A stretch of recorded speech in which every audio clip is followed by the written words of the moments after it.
जय श्री कृष्णा। आप सभी को अनंत चतुर्दशी की ढेरों शुभकामनाएं। प्रिय भक्तों, आज हम बात करेंगे अनंत चतुर्दशी के बारे में। अनंत चौदश भी इसको कहा जाता है। बड़ी ही अद्भुत तिथि है ये। विशेष रूप से बताएंगे आपको कि इसकी बड़ी ही सरल शास्त्रीय पूजा विधि क्या है, कैसे आपको इस दिन पूजन करना चाहिए भगवान अनंत का, ये व्रत कैसे करना चाहिए, इसके नियम क्या हैं, किन नियमों का पालन करना चाहिए, भोग क्या लगाना चाहिए, किस प्रकार से आप इसका पारण करेंगे, और भगवान अनंत का जो रक्षा सूत्र होता है 14 गांठ का धागा, वह आपको कब बांधना है, पूजा से पहले, पूजा के बाद में, और पुराना जो धागा आपने बांध रखा है उसका क्या करना है, वो कब खोलना है, किस मंत्र के साथ बांधना है, किस मंत्र के साथ खोलना है। इस प्रकार से अनंत चतुर्दशी जो है, इसके पूरे दिन का जो कार्यक्रम है वो आपको यहाँ समझाया जाएगा। पूरी विधि बताई जाएगी बहुत ही सरल तरीके से और शास्त्रीय तरीके से। ये तिथि साधारण तिथि नहीं है, ये युगादि तिथि है। 4 युगादि तिथि कही गई हैं, उनमें से एक अनंत चतुर्दशी है। इन युगादि तिथियों पर किया जाने वाला जप, तप, पूजा, पाठ, दान, पुण्य आदि अक्षय हो जाता है, अनंत फल देता है। इसलिए इन तिथियों की महिमा अधिक है। तो बताएंगे आपको संपूर्ण जानकारी कि कैसे पूजा करनी है, क्या दान करना है, कैसे इस दिन को आप अपने लिए भगवान का आशीर्वाद प्राप्त करने का उत्तम साधन बना सकते हैं। अगर आपके जीवन में किसी भी प्रकार का आर्थिक परेशानी चल रही है, धन की कमी चल रही है, तो ये तिथि आपकी धन संबंधित सभी परेशानियों को दूर कर सकती है। कर्जे में से डूबा हुआ व्यक्ति भी पल में बाहर आ सकता है। जानकारी आरंभ करेंगे उससे पहले आपसे निवेदन है कि अगर वीडियो थोड़ा सा भी अच्छा लगे, उपयोगी लगे, तो एक बार लाइक अवश्य कर दीजिएगा। परमेश्वर की कृपा प्राप्त करने के लिए कमेंट बॉक्स में अवश्य लिखिएगा जय अनंत देव श्रीमन नारायण। ये मंत्र जितने लिखे जाएंगे उतना कल्याण होगा। आप देख रहे हैं देवभूमि ज्योतिष संस्थान का प्रतिष्ठित यूट्यूब चैनल देवभूमि धार्मिक। हम यहाँ पर सभी व्रत और त्योहारों की सही शास्त्रीय जानकारी प्रदान करते हैं। ज्योतिष शास्त्र और पंचांग के आधार पर आपको बताते हैं कौन सी तिथि कब है, व्रत आदि कब करना है, क्या विधि है, क्या नियम है। यदि आप सभी व्रत और त्योहारों की सही शास्त्रीय जानकारी पाते रहना चाहते हैं तो कृपया चैनल को सब्सक्राइब कीजिए और बेल आइकन को प्रेस कीजिए। जब आप सब्सक्राइब का बटन दबाएंगे तो वहाँ पर एक घंटी का निशान बना हुआ आएगा, उसको अवश्य दबाइएगा, तभी आपको हमारे सारे वीडियो प्राप्त होंगे, अन्यथा आपसे जानकारी छूट जाएगी। तो कृपया चैनल को सब्सक्राइब करें और बेल आइकन को प्रेस करें। आइए जानकारी आरंभ करते हैं, बात करते हैं अनंत चौदश। प्रिय दर्शकों, अनंत चतुर्दशी जो कि भाद्रपद मास के शुक्ल पक्ष की चतुर्दशी तिथि होती है। भाद्रपद मास के शुक्ल पक्ष की चतुर्दशी तिथि पर भगवान श्री हरि विष्णु के अनंत स्वरूप का पूजन किया जाता है। इस तिथि की महिमा अधिक क्यों है? देखिए, 4 वो तिथियां हैं जो युगादि तिथि कही गई हैं। युगादि तिथि से अभिप्राय है जिन तिथियों से युग की शुरुआत होती है, तो उन्हीं में से एक तिथि है अनंत चौदश, अनंत चतुर्दशी। इस तिथि से द्वापर युग की शुरुआत हुई थी। तो जो युगादि तिथियां होती हैं ना, इन तिथियों पर जो भी आप कर्म करते हैं, आप जप करते हैं, तप करते हैं, पुण्य करते हैं, पूजा करते हैं, पाठ करते हैं, दान करते हैं, वह अनंत गुना फल देता है और वह अक्षय फल हो देता है, अर्थात वह कभी नष्ट नहीं होता। इसीलिए इन तिथियों पर आपको विशेष रूप से उत्तम कर्म करने चाहिए और ये भी ध्यान रखना चाहिए कि आप अधार्मिक कार्य ना करो, अधर्म ना करो, अन्यथा उसका भी फल जो है वो अक्षय ही रहता है। तो आपको बुराइयों से बचना है इस दिन और जितना हो सके अच्छाइयाँ करनी है। अनंत चतुर्दशी के दिन भगवान श्रीहरि के अनंत स्वरूप का पूजन किया जाता है। जो व्यक्ति इस दिन भगवान अनंत का पूजन करते हैं, उनकी कथा सुनते हैं, उनके जीवन के सभी संकट दूर हो जाते हैं। प्रमुख रूप से यदि आर्थिक परेशानियां चल रही हों, आर्थिक रूप से हालात अच्छे नहीं चल रहे हों, तो यह अनंत चतुर्दशी का व्रत और पूजन आपके लिए रामबाण काम करेगा। और जो अनंत चतुर्दशी का जो अनंत धागा बांधेंगे आप, रक्षा सूत्र कहते हैं इसको, ये आपके लिए चमत्कार से कम नहीं होगा। अब करना क्या है ये जान लेते हैं। अनंत चतुर्दशी वाले दिन व्यक्ति को सूर्योदय से पहले उठना चाहिए। उठने के बाद ब्रह्म पुराण कहता है कि आपको पवित्र नदी में स्नान करना चाहिए। पवित्र नदी में स्नान करना चाहिए। अगर आपके पास गंगा है, गोदावरी है, नर्मदा है, कावेरी है, कोई भी नदी है तो उसमें स्नान कीजिए। अन्यथा घर पर अगर आप स्नान कर रहे हैं तो घर पर जो पानी है आपका नहाने का, उसमें थोड़ा सा गंगा जल मिला लीजिए और उससे स्नान कीजिए। पवित्र स्नान करने के बाद आप इस व्रत का पूजन करेंगे, भगवान अनंत का पूजन करेंगे। पूजन करने के लिए स्वच्छ वस्त्र आदि धारण करके जो आपका पूजा स्थल है वहाँ पर बैठ जाइए। इसमें भगवान के लिए चौकी लगाई जाती है, कलश आदि स्थापित किया जाता है। आपके पास पूजा सामग्री क्या होनी चाहिए वह एक बार नोट कर लीजिए, उसको एकत्र कर लीजिएगा। आपके पास भगवान के अनंत स्वरूप का कोई चित्र हो, तस्वीर हो या प्रतिमा हो तो वह लीजिएगा। भगवान के लिए विराजमान करने के लिए चौकी लीजिएगा। चौकी पर बिछाने के लिए लाल या पीले रंग का वस्त्र होना चाहिए। कलश स्थापित करने के लिए एक कलश हो, मिट्टी का ले सकते हैं, तांबे का जो लोटा है वो भी ले सकते हैं। उस पर रखने के लिए पूर्ण पात्र होना चाहिए। पंच पल्लव होने चाहिए उस पर लगाने के लिए, और कलश के नीचे रखने के लिए अक्षत होने चाहिए, और अक्षत ना हो तो गेहूँ भी रख सकते हैं। पूर्ण पात्र में रखने के लिए आपके पास अक्षत होने चाहिए या जौ होने चाहिए। उस पर रखने के लिए श्रीफल, एक नारियल होना चाहिए। नारियल पर लपेटने के लिए लाल रंग का कोई वस्त्र लीजिएगा, अन्यथा मौली का प्रयोग भी कर सकते हैं।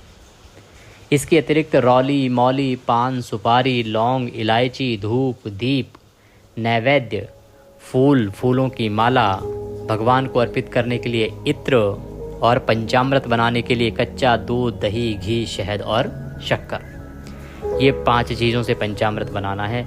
पंचामृत की बड़ी महिमा है और कर्पूर की बड़ी महिमा है। आरती केवल कर्पूर से ही होगी, तो कर्पूर भी आवश्यक है। ये सारी सामग्री है जो आपने एकत्र करनी है। और एक धागा जो आप चतुर्दशी पर बांधते हैं, 14 गांठ का धागा, वह लाल पीला धागा आता है, वह लीजिएगा जिसमें आप 14 गांठ लगाएंगे। आइए सारी सामग्री एकत्र कर लीजिए, आसन लगा के बैठ जाइए और पूजन आरंभ करते हैं। एक लोटा लीजिए तांबे का, उसमें पहले गंगा जल भरिए, फिर शुद्ध जल भरिए और उत्तर दिशा की ओर मुख करके बैठ जाइए। सबसे पहले चौकी लगाइए, चौकी पर वस्त्र बिछाइए, लाल या पीला जो भी आपके पास उपलब्ध है, वस्त्र बिछा के उस पर भगवान अनंत की तस्वीर या प्रतिमा को स्थापित कीजिए। कलश स्थापित करना है। कलश की स्थापना करने के लिए पहले अष्टदल कमल बना सकते हैं, अन्यथा केवल जौ की एक ढेरी लगा दीजिए या गेहूं की। उसके ऊपर कलश को स्थापित कर दीजिए। कलश में आपको गंगा जल युक्त जल भरना है। एक चांदी का सिक्का हो तो वह रख लीजिएगा, उसके अंदर हल्दी की गांठ और सुपारी डाल दीजिएगा। कलश स्थापित कीजिएगा। कलश पर पंच पल्लव लगाइए, पूर्ण पात्र रखिए। पूर्ण पात्र में या तो जौ भर दीजिए या तो आप पूर्ण पात्र में चावल रखिएगा, और उसके ऊपर आप नारियल रखेंगे। नारियल पे लाल कपड़ा लपेट दीजिए, नहीं है अगर तो आप मौली लीजिए और वह लपेट दीजिए। और नारियल को इस प्रकार से रखिएगा जिससे कि उसका जो मुख है ना वो आपकी तरफ हो, मुख आपकी तरफ होना चाहिए। इस प्रकार से स्थापित कीजिएगा। तो इस प्रकार से स्थापित कीजिए। सामने आप घी का दिया रखिए और धूप रखिए। यह स्थापना करने के बाद पूजन आरंभ करते हैं। अब आप सीधे हाथ पर 1 चम्मच जल लीजिए और हाथ धो लीजिए। हस्तो प्रक्षालनम। 1-1 चम्मच जल आपने ग्रहण करना है। जैसे हम बोलेंगे तब ओम माधवाय नमः जल लीजिए, पी जाइए। ओम केशवाय नमः जल लीजिए, पी जाइए। ओम नारायणाय नमः जल लीजिए, पी जाइए। ओम ऋषिकेशाय नमो नमः। हस्तो प्रक्षालनम। हाथ धो लीजिए, तिलक कीजिए अपने आप को और मौली बांधिए अपने आप को। अब आप पूजन के लिए तैयार हैं। पारिवारिक जन यदि बैठकर पूजन कर रहे हैं तो उन्हें भी तिलक कीजिए और मौली बांधिए। अनंत जो सूत्र है वो आप बना लीजिए। धागा 14 गांठ का धागा अगर आपके पास बनाया है तो ठीक है, नहीं बना हुआ है तो हर एक गांठ पर आप बोलेंगे ओम नारायणाय नमः, ओम नारायणाय नमः, ओम अनंत देवाय नमः, ओम नारायणाय नमः, ओम अनंत देवाय नमः। इन मंत्रों को बोलते हुए आप 14 गांठ लगा लीजिए धागे में, माथे से लगाइए और उसको भगवान के चरणों में रख दीजिए। अब हम भगवान का पूजन करेंगे, इससे ये जो अनंत सूत्र है, ये जो रक्षा सूत्र है, यह जागृत होगा। तो सबसे पहले धूप और दीप जो हैं उनको जला दीजिए, जो भगवान के सामने रखे हैं धूप दीप को। और संकल्प करेंगे। संकल्प करने के लिए सीधे हाथ पे जल लीजिए। 1 रुपये का सिक्का दक्षिणा के रूप में कम से कम रखिए, अधिक जो भी रखना चाहें रख सकते हैं। 3 बार बोलिए ओम श्री विष्णु, ओम श्री विष्णु, ओम श्री विष्णु। अपना नाम, अपना गोत्र, जिस स्थान पर बैठकर आप संकल्प कर रहे हैं वहाँ का मकान नंबर, क्षेत्र का नाम, शहर का नाम। चतुर्दश्यायाम पुण्यतिथियों भाद्रपद मासे शुक्ल पक्षे चतुर्दश्यायाम पुण्यतिथियों आयु आरोग्यता प्राप्त्यार्थाय धन लक्ष्मी प्राप्त्यार्थाय भगवान अनंत देव प्रसन्नार्थाय अनंत चतुर्दशी व्रत पूजन संकल्पम संकरिष्ये। बोले सौ श्री विष्णु शरणौ शरणम प्रपद्ये, और वह संकल्प भगवान के चरणों में अर्पित कर दीजिए। भगवान का पूजन करने के लिए उनके सामने एक कटोरी रखिए या पात्र रखिए जिसमें कि आप पूजा की सामग्री अर्पित करेंगे। एक एक मंत्र पर 1-1 चम्मच जल अर्पित कीजिएगा भगवान को। ओम भूर्भुवः श्री अनंत देवाय नमो नमः। अनंत चतुर्दशी पूजन अंतर्गते श्री अनंत देव निमित्तार्थाय पद्यम समर्पयामि। पद्य के रूप में 1 चम्मच जल अर्पित कीजिए। ओम भूर्भुवः श्री अनंत देवाय नमो नमः। अर्घ्यम समर्पयामि। अर्घ्य के रूप में 1 चम्मच जल अर्पित कीजिए। ओम भूर्भुवः श्री अनंत देवाय नमो नमः। आचमनिम समर्पयामि। आचमनी के रूप में 1 चम्मच जल अर्पित कीजिए। पद्य अर्घ आचमनी कराने के बाद भगवान को स्नान कराते हैं। तो अनंत देव की अगर आपके तस्वीर है तो फूल से तस्वीर पर छींटे दीजिएगा। ओम भूर्भुवः श्री अनंत देवाय नमो नमः। स्नान निमित्तार्थाय जलम समर्पयामि। स्नानम कुरुः। स्नान कराइए अनंत देव को। स्नान कराने के बाद पंचामृत से स्नान कराया जाता है। ये बड़ी महत्वपूर्ण भूमिका होती है इसमें। अगर आपके पास कोई तस्वीर के स्थान पर प्रतिमा है तो शंख से आप उनको पंचामृत से स्नान कराएं, जल से स्नान कराएं। अन्यथा जो पंचामृत है उसको पुष्प पर लगा लीजिए। कच्चा दूध, दही, घी, शहद, शक्कर से पंचामृत बनाइए, फूल पर लगा लीजिए और वह फूल भगवान को अर्पित कीजिएगा स्नान के लिए। ओम भूर्भुवः श्री अनंत देवाय नमो नमः। पंचामृत स्नान निमित्तार्थाय पंचामृतम समर्पयामि। पंचामृत समर्पित कीजिए भगवान को। पंचामृत अर्पित करने के बाद शुद्धियोतक स्नान कराएंगे, शुद्ध जल से स्नान कराएंगे। ओम भूर्भुवः श्री नारायणाय नमः। श्री अनंत देवाय नमो नमः। शुद्धियोतक स्नान निमित्तार्थाय शुद्ध जलम समर्पयामि। शुद्ध जल समर्पित कीजिए। वस्त्र अर्पित करेंगे। वस्त्र के रूप में मौली का 1 टुकड़ा तोड़िए और वह अर्पित कर दीजिए। ओम भूर्भुवः श्री नारायणाय नमः। श्री अनंत देवाय नमो नमः। वस्त्रम समर्पयामि। यज्ञोपवीतम। यज्ञोपवीत लीजिए जनेऊ। जनेऊ पर रौली का या तो तिलक कर लीजिए या उसको पीले रंग से रंग लीजिएगा और फिर चढ़ाइएगा। ओम भूर्भुवः श्री अनंत देवाय नमो नमः। यज्ञोपवीतम समर्पयामि। यज्ञोपवीत समर्पित कीजिए। यज्ञोपवीत अर्पित करने के बाद भगवान को इत्र अर्पित कीजिए। फूल पर इत्र लगा लीजिए और वह चढ़ाइए। ओम भूर्भुवः श्री अनंत देवाय नमो नमः। इत्रम समर्पयामि। इत्र अर्पित कीजिए। इत्र अर्पित करने के बाद भगवान को तिलक लगाएंगे। ओम भूर्भुवः श्री अनंत देवाय नमो नमः। गंधम समर्पयामि। गंध अर्पित कीजिए। तिलक अर्पित कीजिए। भगवान को तिलक लगाइए। तिलक लगा के अक्षत अर्पित कीजिए। ओम भूर्भुवः श्री अनंत देवाय नमो नमः। अक्षतम समर्पयामि। अक्षत समर्पित कीजिए भगवान को। भगवान को पुष्प अर्पित कीजिए। माला है तो माला पहनाइए। ओम भूर्भुवः श्री अनंत देवाय नमो नमः। पुष्पम समर्पयामि। पुष्प अर्पित कीजिए। माला पहनाइए भगवान को और धूप दिखाइए, दीप दिखाइए। ओम भूर्भुवः श्री अनंत देवाय नमो नमः। धूपम अर्पयामि। ओम भूर्भुवः श्री अनंत देवाय नमो नमः। दीपम दर्शयामि। धूप दिखाइए, दीप दिखाइए और धूप दीप दिखा के भगवान को नैवेद्य अर्पित कीजिए।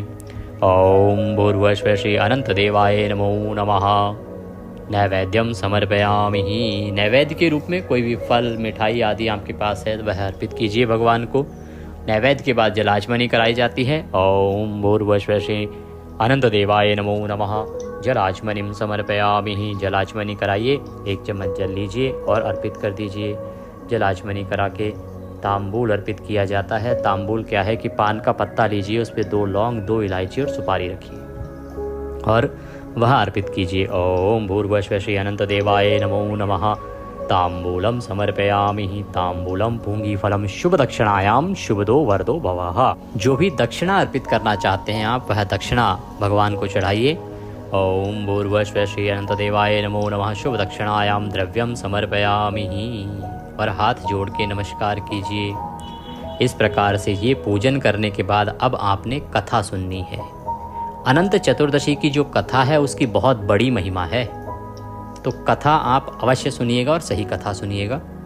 अगर चैनल पर नए हैं तो चैनल को सब्सक्राइब कर लीजिए, जिससे कि आप सभी त्योहारों की सही जानकारी भी पाते रहें, सही कथाएं भी सुनते रहें। और बेल आइकन को अवश्य दबाइएगा। जब आप सब्सक्राइब करेंगे तो वहाँ एक घंटी का निशान बना हुआ आता है ना, उसको अवश्य दबाइएगा, तभी आपको हमारे सारे वीडियो मिलेंगे। तो चैनल को सब्सक्राइब करें, बेल आइकन को प्रेस करें, कथा सुनिएगा। कथा सुनने के बाद भगवान अनंत की आरती कीजिएगा। कथा के साथ ही हम वीडियो में आरती भी रिकॉर्ड करते हैं, तो आपको इधर उधर जाने की आवश्यकता नहीं होगी, आप आरती कीजिएगा। अब आरती जो आप करेंगे उसमें ध्यान दीजिएगा कि कर्पूर से आरती की बड़ी महिमा है। अनंत चतुर्दशी पर भगवान अनंत की जो आरती है वो आपको कर्पूर से करनी चाहिए। तो कर्पूर से आपको आरती करनी है। जो सामने दीपक रखा हुआ है ना प्रज्वलित करके, इसको उठाना नहीं है। ये पूजा के साक्षी देव हैं, अग्निदेव हैं, साक्षी देव हैं, इनको उठाया नहीं जाता है। आरती के लिए अलग से आप कर्पूर प्रज्वलित कीजिएगा, अलग से आरती बनाइएगा, आरती कीजिएगा। आरती करने के बाद, कथा आदि के बाद, अब आप अनंत सूत्र जो है ना वो अपने दाहिने हाथ में बांधेंगे। दाहिने हाथ में बांधेंगे। यहाँ एक बात बता दूं आपको कि चाहे वो महिला हो चाहे कोई पुरुष, ये जो अनंत चतुर्दशी का रक्षा सूत्र है ये तो दाहिने हाथ में ही बांधा जाता है। वैसे मौली कलावा आदि जो बांधते हैं वो माताएं बहनें महिलाओं को बाएं हाथ पे बांधा जाता है, तो कई बार ये गलती कर देते हैं लोग कि महिलाएं बाएं हाथ पे बांध लेती हैं, परंतु ये जो अनंत चतुर्दशी का धागा है 14 गांठ वाला, ये सभी को दाएं हाथ पर ही बांधना चाहिए।